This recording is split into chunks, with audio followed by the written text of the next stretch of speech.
kayo? Ako si Kisa at ngayong araw ay tatalakayin natin ang isang mahalagang kaisipan mula sa akda ni John Morris Roberts, isang British historian tungkol sa mga pamanang humuhubog sa ating mundo. Sinasabing ang tao ang gumagawa ng kasaysayan, ngunit paano nga ba tayo nalilimitahan o natutulungan ng ating kapaligiran at ng ating nakaraan?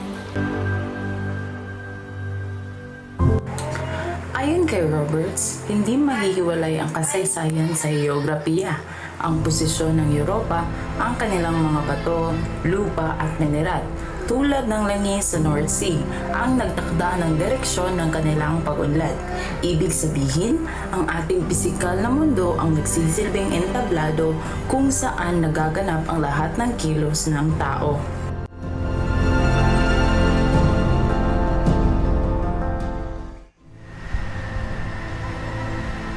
Ngunit, hindi lang lupa ang mahalaga.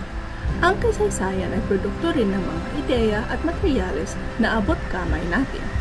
Kung ano ang tingin natin posible ay madalas na idinidikta ng naunang henerasyon. Halimbawa, ang Stonehenge, bagamat isang kahangang-hangang istruktura, ngayon ay simbolo na lamang ito ng ating pagkamangha. Habang ang ibang mga likha ng tao ay patuloy na nagdidikta sa ating paraan ng pag-iisip.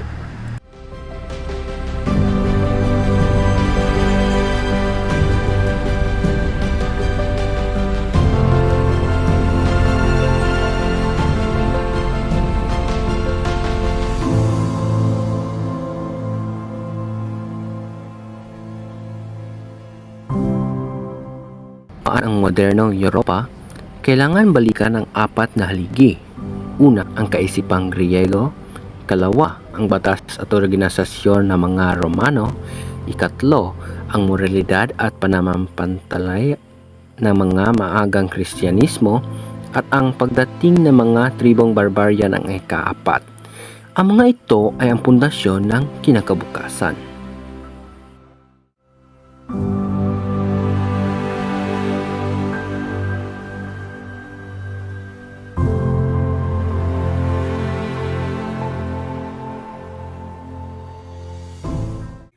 Sa huli, ang pag-aaral ng kasaysayan sa ating sariling wika ay pagpapatunay na ang Filipino ay isang buhay na kasangkapan sa intelektuwal na diskurso.